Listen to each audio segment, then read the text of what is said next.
नमस्कार। मौजूद हैं इस वक्त हम जैतपुर वार्ड में और हमारे साथ आज बातचीत करने के लिए पूर्व विधानसभा प्रत्याशी एवं समाज सेवी इमरान सैफी जी मौजूद हैं। इनसे बातचीत करेंगे। हाल ही में जो मामला पार्षद पति का द्वारा जो चल रहा है मामला, उसको लेकर बातचीत करेंगे। सर, अभी हाल ही में जो नया मामला आया है, आरोप है पार्षद पति के ऊपर कि उन्होंने अपने ही एक पुराने साथी का जो ऑफिस है, जो उनका प्लॉट है, उस पर कब्जा कर लिया। आप किस नज़र से देखते हैं इसको?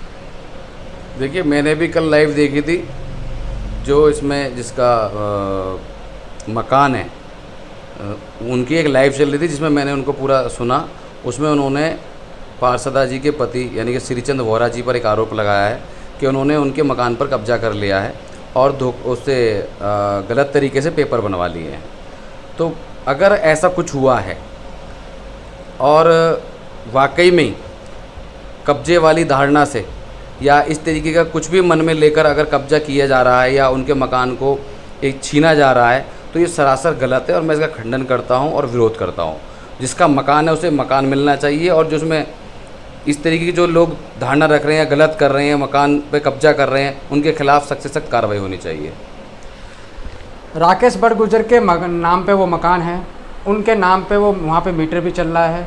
दूसरा मीटर उन्होंने अप्लाई करने की कोशिश की तो जो पार्षद पति जी है श्रीचंद वोरा जी, उन्होंने मीटर भी लगने नहीं दिया। और आरोप है उनके ऊपर, वोरा जी के ऊपर, कि राकेश बड़गुजर का सामान था ऊपर फर्स्ट फ्लोर में, ताला तोड़ के सामान भी नीचे फेंकवा दिया।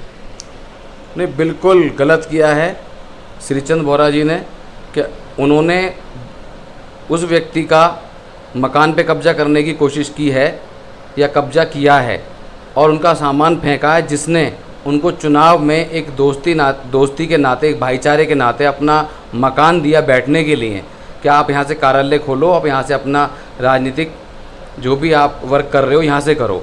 अगर उसके साथ ऐसा कर रहे हैं तो सरासर गलत है। आपको क्या लगता है, विपक्ष होने के नाते राकेश बड़गुजर जी के साथ आप किस तरह से खड़े हैं?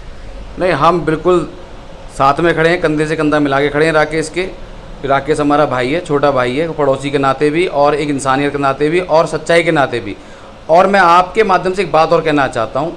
जैसा कि मैंने अभी वहाँ पे सुना कि कुछ लोग कह रहे हैं कि राकेश ने कुछ पैसा लिया है अकाउंट में, वो किस चीज़ का लिया है।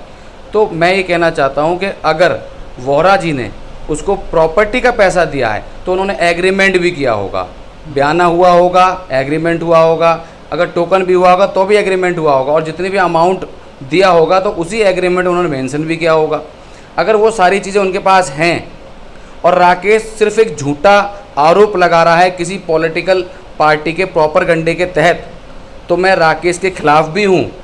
लेकिन अगर राकेश अपनी जगह सही है और राकेश के मकान पर श्रीचंद वोरा जी कब्जा कर रहे हैं और विश्वासघात कर रहे हैं और दोस्ती में भी विश्वासघात कर रहे हैं, और जिस तरीके से राकेश ने अपना एक बड़प्पन दिखाते हुए अपना मकान दिया बैठने के लिए, क्योंकि राकेश भी आम आदमी पार्टी कार्यकर्ता था उस टाइम और वोरा जी भी आम आदमी पार्टी कार्यकर्ता थे, और वोरा जी क्योंकि यहाँ से प्रत्याशी के रूप में चुने गए थे आम आदमी पार्टी की तरफ से, तो उसी सिंपैथी के लिए और साथ देने के लिए राकेश ने अपना घर दिया। अगर उसके साथ इतना बड़ा धोखा हो रहा है तो सरासर गलत है। अच्छा, इलाके की अगर बात करें तो सफाई व्यवस्था किस प्रकार है? क्योंकि 4 साल, 3.5-4 साल का तकरीबन कार्यकाल पार्षद महोदय जी का हो चुका है। आप किस नज़र से देखते हैं, वार्ड में कुछ बदलाव हुआ? देखिए, ये तो मामला बिल्कुल अलग हो गया। वार्ड की स्थिति तो मेरे से ज़्यादा बेहतर आप लोग जानते हैं, क्योंकि आप तो हर गली में घूमते हैं और आप डायरेक्ट जनता से संवाद भी करते हैं, जैसा कि मैंने आपको देखा है हर जगह। उस हिसाब से तो भाई कॉलोनी के अंदर किसी प्रकार का कहीं साफ़ सफाई व्यवस्था सब बेकार है। कहीं कोई सफाई नहीं है, कोई व्यवस्था नहीं है, कोई नगर निगम द्वारा कोई जितने भी नगर निगम स्कूल का कोई मामला, कोई नगर निगम द्वारा जो एमसी में होते हैं मेडिकल क्लिनिक, मतलब ऐसी बहुत सारी सुविधाएं जो दिल्ली के और वार्डों में हो रही हैं या हुई हैं, लेकिन हमारे वार्ड में किसी प्रकार की ऐसी कोई नगर निगम के द्वारा सुविधा हमारी पार्षदा जी द्वारा नहीं आई है और व्यवस्था पूरी तरीके से चरमराई हुई है, कोई काम नहीं हुआ। और इतने लंबे समय के अंदर जो इस वार्ड के अंदर एक तलवार लटकी हुई थी ओजोन के नाम की, और उसके जो बोर्ड लगे हैं वो भी नगर निगम द्वारा लगाए गए हैं। तो मैं ये पूछना चाहता हूँ आपके माध्यम से कि आप यहाँ से पार्षदा हैं, आपने 4.5 साल के अंदर ये जो मुद्दा है इसको आपने नगर निगम में क्यों नहीं उठाया? उसके अलावा आपने अपने बड़े नेताओं के साथ बैठकर इस मुद्दे को हल क्यों नहीं निकाला? लोगों को ओजोन से बाहर क्यों नहीं निकलवाया? क्योंकि आप चुनाव के दौर में जब चुनाव की तैयारी कर रहे थे, जब चुनाव की रैलियां कर रहे थे, चुनाव के मंच लगवा रहे थे, तब आप बहुत बड़ी बड़ी बातें कर रहे थे कि ओजोन को हम हटाएंगे।